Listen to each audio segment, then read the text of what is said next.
दोस्तों, एक बार फिर आपका हमारे इस YouTube चैनल पर स्वागत है। ऊष्मागतिकी के हिंदी वर्जन का ये हमारा फर्स्ट लेक्चर है, जिसमें हम गैसों का अणुगति सिद्धांत तथा आदर्श गैस के दाब के बारे में अध्ययन करेंगे। तो सबसे पहले गैसों के गतिज सिद्धांत की अभिधारणाएं या गैसों के अणुगति सिद्धांत की अभिधारणाएं। इसके अनुसार एक गैस अत्यंत छोटे, अदृश्य एवं पूर्णतः प्रत्यास्थ कणों से मिलकर बनी होती है। ये कण अणु कहलाते हैं। एक शुद्ध गैस की सभी अणु समदृश होते हैं तथा ये सभी संभव दिशाओं में सभी संभव वेग से सतत रूप से गति करते रहते हैं। गैस जिस पात्र में भरी जाती है वह उस पात्र की दीवारों पर दाब लगाती है। गैस के अणु किन्हीं दो क्रमागत टक्करों के मध्य सीधी रेखा में गति करते हैं। तो एक गैस अत्यंत छोटे, अदृश्य एवं पूर्णतः प्रत्यास्थ कणों से मिलकर बनी है। ये कण अणु कहलाते हैं। एक शुद्ध गैस के सभी अणु समदृश होते हैं, अर्थात एक जैसे होते हैं। इन्हें विभेदित करना संभव नहीं है तथा ये सभी संभव दिशाओं में सभी संभव वेग से सतत रूप से गति करते रहते हैं। गैस जिस पात्र में भरी जाती है वह उस पात्र की दीवारों पर दाब लगाती है। गैस के अणु किन्हीं दो क्रमागत टक्करों के मध्य सीधी रेखा में गति करते हैं। तो एक अणु हमारा ये है, दूसरा ये है, ये जाकर इससे टकराता है, इसके बाद ये किसी तीसरे अणु से जाकर टकराता है। तो इन दो टक्करों के मध्य, इन दो क्रमागत टक्करों के मध्य अणु सीधी रेखा में गति करते हैं। गैस के अणुओं का आकार किन्हीं दो क्रमागत टक्करों के मध्य तय की गई दूरी की तुलना में अनंत सूक्ष्म होता है। तो गैस के अणु इतने छोटे होते हैं कि इनका आकार किन्हीं दो क्रमागत टक्करों के मध्य अणु द्वारा तय की गई दूरी की तुलना में अनंत सूक्ष्म होता है। ये टक्करें तत्क्षणिक होती हैं, अर्थात टक्कर में लगा समय अत्यंत सूक्ष्म होता है। टक्करों में गतिज ऊर्जा की कोई हानि नहीं होती है। अणु एक दूसरे पर कोई बल नहीं लगाते हैं। अणु एक दूसरे पर बल केवल टकराने के दौरान ही लगाते हैं। मीन्स जब अणु आपस में टकराएंगे उसी अवस्था में वे एक दूसरे पर बल लगाएंगे। इसके अतिरिक्त किसी भी समय वे एक दूसरे पर कोई बल नहीं लगाते हैं। इनकी संपूर्ण आणविक ऊर्जा गतिज ऊर्जा होती है। गैस के अणुओं का कुल आयतन उस पात्र के आयतन जिसमें यह गैस भरी है उसकी तुलना में नगण्य होता है, अर्थात पात्र का आयतन बहुत अधिक होता है एवं गैस के अणुओं का कुल आयतन पात्र के आयतन की तुलना में नगण्य होता है। गैस में अंतर आणविक दूरी बहुत अधिक होती है, जिससे कि गैस के अणु उसके लिए उपलब्ध संपूर्ण स्थान में मुक्त रूप से घूम सकते हैं। किन्हीं दो क्रमागत टक्करों के मध्य अणु द्वारा तय की गई दूरी मुक्त पथ कहलाती है तथा इन मुक्त पथों के मध्य की औसत दूरी माध्य मुक्त पथ कहलाती है।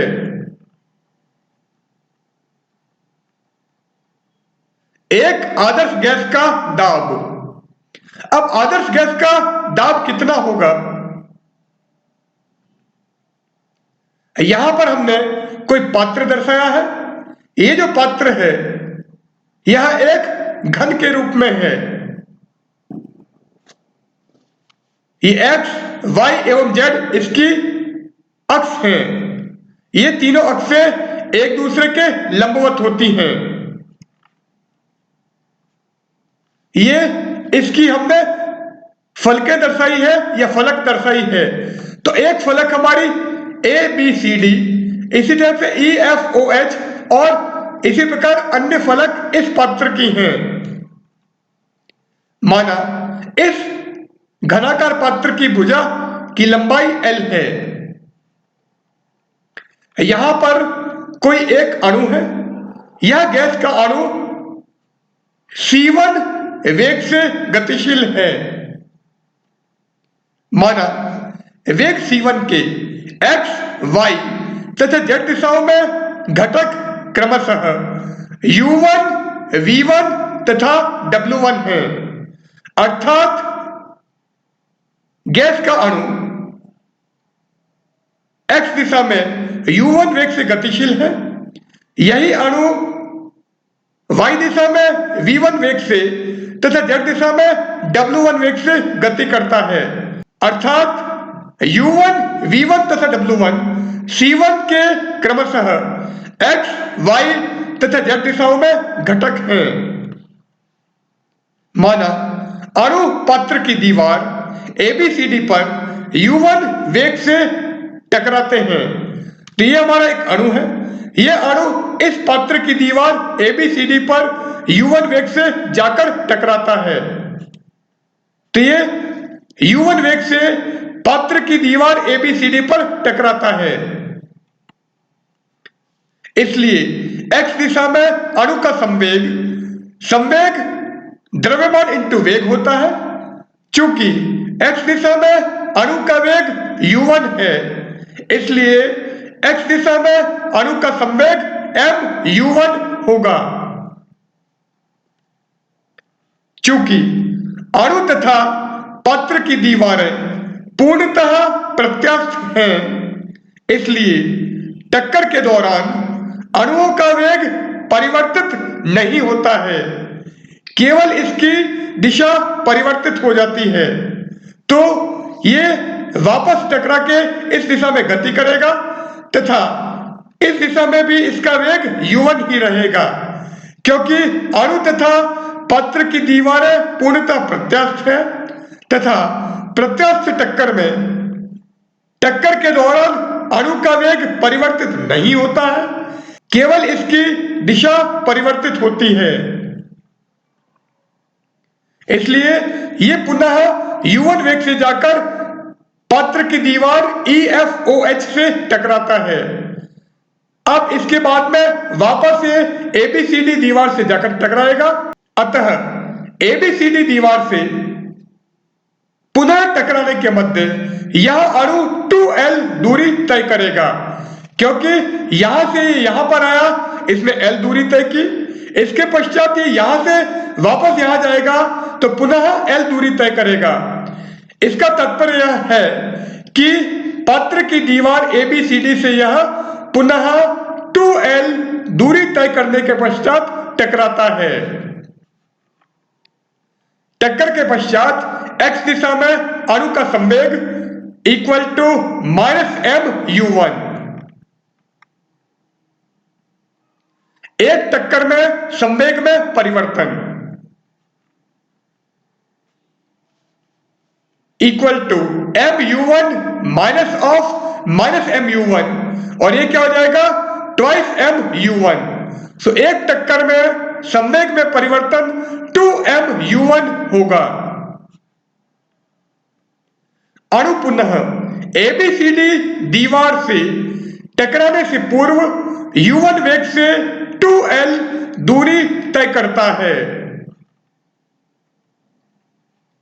ABCD दीवार के साथ अणु की दो क्रमागत टक्करों के मध्य लगा समय, समय बराबर दूरी अपॉन वेग, तथा इसने ABCD दीवार के साथ पुनः टकराने से पूर्व 2L दूरी तय की थी तथा यह दूरी इसने u1 वेग से तय की है।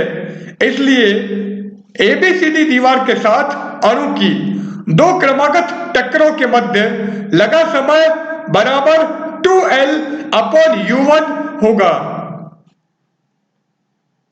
अतः एक सेकंड में टक्करों की संख्या, क्योंकि समय हमको पता है, समय का व्युत्क्रम हमें आवृत्ति प्रदान करेगा या टक्करों की संख्या प्रदान करेगा जो एक सेकंड में अणु द्वारा की गई है। सो एक सेकंड में टक्करों की संख्या बराबर 1 अपॉन 2L अपॉन u1, और ये क्या आ जाएगा u1 अपॉन 2L। इस अणु की दीवार ABCD के साथ टक्कर में प्रति सेकंड संवेग में परिवर्तन।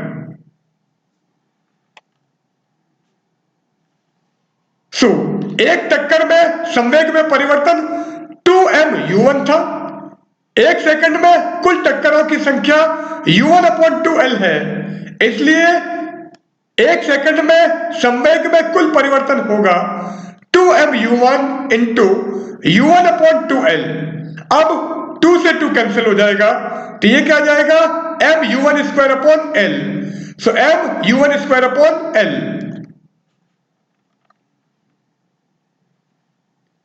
सभी n अणुओं के दीवार ABCD से टकराने के दौरान एक सेकंड में संवेग में परिणामी परिवर्तन, क्योंकि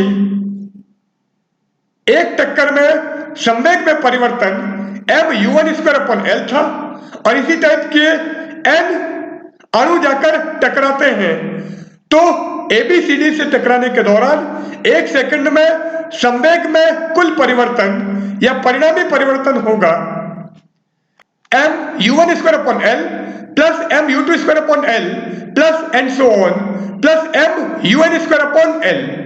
अब यहां से m बाई L कॉमन आ जाएगा एंड ब्रैकेट में क्या बचेगा u1 square plus u2 square plus un square, और m upon L sigma u square.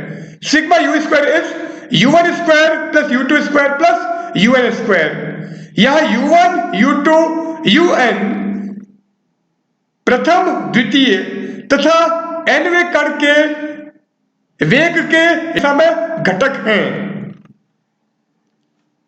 चूंकि न्यूटन के द्वितीय नियम से F equal to dp by dt, तो संवेग में परिवर्तन की दर आरोपित बल के बराबर होती है, और ये एक सेकंड में परिणामी संवेग है, अर्थात यह संवेग में परिवर्तन की दर है, तथा न्यूटन के द्वितीय नियम के अनुसार यह बल के बराबर होगा।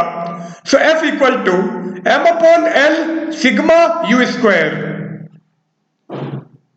अतः पात्र की दीवार ABCD पर गैस के अणुओं द्वारा लगाया गया कुल बल F equal to m upon L sigma u square. अब दाब बराबर बल अपॉन क्षेत्रफल, क्योंकि दाब बराबर बल अपॉन क्षेत्रफल है, बल का मान ये है, एंड हमने घनाकार पात्र लिया है जिसकी भुजा L है, इसलिए उसका क्षेत्रफल L स्क्वायर होगा। इसलिए ABCD दीवार पर लगने वाला दाब P equal to m by L sigma u square upon L square. चूंकि x दिशा में दाब की हम बात कर रहे हैं, इसलिए Px बराबर m upon L sigma u square upon L स्क्वायर। अब L square into L cube हो जाएगा, so Px equal to m upon L cube sigma u square. So Px बराबर m upon L cube sigma u square. परंतु घनाकार पात्र का आयतन V बराबर L क्यूब है, इसलिए इसको हम v रखें, सो px बराबर m upon v sigma u square. इसलिए px बराबर m upon v sigma u square. इसी प्रकार y एवं z दिशा में यदि दाब के मान ज्ञात किए जाए तो py बराबर m upon v sigma v square एवं pz equal to m upon v sigma w square. यहां v एवं w कण के क्रमशः y एवं z दिशा में वेग के घटक हैं एंड सिग्मा v स्क्वायर का मतलब y दिशा में वेग के जितने भी घटक थे उन सभी को हमने जोड़ दिया है एवं सिग्मा w स्क्वायर का मतलब z दिशा में वेग के जितने भी घटक थे उन सबको हमने जोड़ दिया है।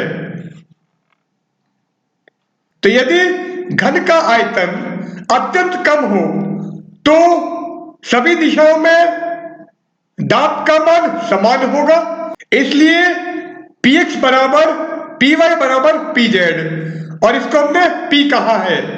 तो अगर हम px py pz तीनों को जोड़ दें तो ये भी p और ये भी p, तो 3p बराबर m upon v sigma u square plus m upon v sigma v square plus m by v sigma w square and m upon v अगर हम कॉमन लें तो 3p बराबर m upon v sigma u square plus v square plus w square और ये क्या हो जाएगा c स्क्वायर। सो p बराबर m upon 3v sigma c square. Now सारे वेगों की वर्ग करके यदि हम उनका माध्य लें अर्थात वर्ग माध्य वेग निकालें तो वो क्या आएगा C square bar equal to c1 square plus c2 square plus cn square upon n या c square bar equal to sigma c square upon n, क्योंकि ये सारा मिला के सिग्मा c स्क्वायर हो गया है और यहां से अगर हम सिग्मा c स्क्वायर की वैल्यू निकालें तो वो क्या आएगी n c square bar. So sigma c square equal to n c square bar. यहां c स्क्वायर बार सभी n अणुओं का कुल वर्ग माध्य वेग है, तो सारे वेगों का हमने वर्ग किया है देन उसका माध्य लिया है जिससे हमको वर्ग माध्य वेग c स्क्वायर बार का मान प्राप्त हुआ है। अब p का मान m upon 3v sigma c square था और सिग्मा c स्क्वायर की वैल्यू n c स्क्वायर बार है, तो p क्या आ जाएगा m upon 3v n c square बार या p बराबर mn upon 3v c square बार और m इंटू n क्या होगा कैपिटल M जो गैस का कुल द्रव्यमान है। So m into n equal to capital M, जहां कैपिटल M गैस का कुल द्रव्यमान है तथा द्रव्यमान अपॉन वेग घनत्व होता है, इसलिए mn अपॉन v बराबर रो, जहां रो गैस का घनत्व है तो mn अपॉन v की जगह हम रो रख देते हैं, सो p क्या जाएगा 1 upon 3 rho c square bar. So p equal to 1 upon 3 rho c square bar. अब इस समीकरण को हम 2 से मल्टीप्लाई एंड 2 से डिवाइड करें तो p equal to 2/3 into half rho c square bar and half mv square गतिज ऊर्जा होती है, इसलिए half rho c square bar हो जाएगा प्रति एकांक आयतन गतिज ऊर्जा।